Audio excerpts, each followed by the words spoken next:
Can I just thank CEDA and Business A for the opportunity to join you this afternoon. It's incredibly important that we share success through our state. We're often thought of as quiet achievers, and it's terrific to have the opportunity to recognise success and to celebrate.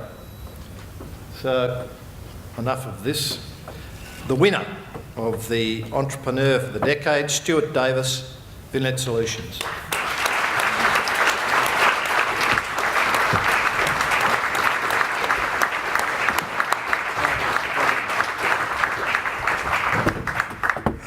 Well, I have to say it's a bit of a shock. I have the privilege now of being a mentor at the SAYES program after going through it 2005. I've met pretty much all of the people that have gone through the program, knowing the calibre of people that they had to select from, and obviously Sam and Emma, fantastic business people in their own right. It's incredibly humbling and a great honour. I guess thinking about it the last few weeks, I've sort of had a bit of a chance to reflect on my ride to where I have got to today. Started business pretty young, as you may have read in the bio, but didn't really kick off until my early 20s, and had a few disappointments, but always shielded by mentors along the way, you know, softening the blows that could have been pretty significant.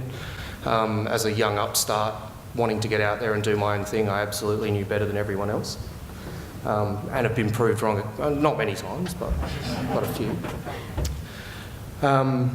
I do want to also thank Steve Russo, who's been an absolute great confidant for me for 20 plus years, and his father Andrew, who's also a mentor at Business SA, another fantastic individual.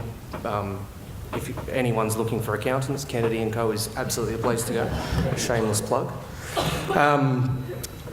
But yeah, looking back on where I'd sort of gone, I spent a good 6 or 7 years becoming a little despondent with business here, travelling both to the eastern states and overseas for work, in a role doing a lot of consulting.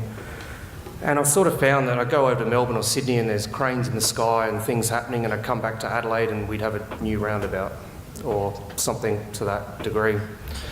And I got to the point where I was sick of being away from home, and I thought, you know what, I'm really going to start to think about setting up here and putting a business together, and I did. And as I looked around, there wasn't really a lot of places to go. You know, if you tell someone when you're at school that you want to go to start your own business, I'm not really interested in university or doing a trade,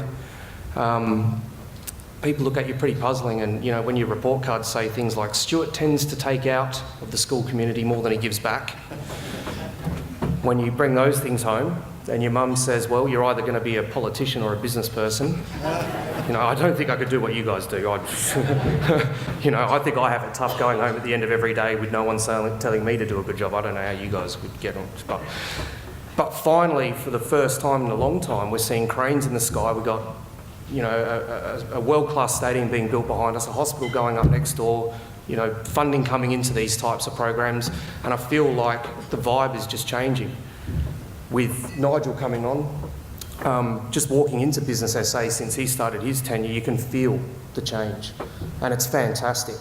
And then on top of that, you put Debbie and Dan, who I know have already been mentioned a couple of times, but absolutely worth a mention again. Dan took on a program in very tough economic times, and has built it now to what it is today, and Debbie's got a great platform to work from.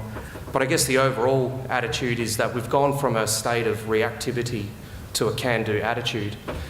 And, you know, it's really reflected in the business community and the people around me. And for me, that was driven home by my parents, who I'm very fortunate to have in the room today. That attitude really was driven into me from quite a young age. And I absolutely believe now that no matter what lies in front of us, South Australia, both personally, professionally, in business, politics, no matter what lies in front of us, we can do it. And, you know, my parents are absolutely to thank for that attitude being driven into me. So, yeah, thank you. Thank you very much.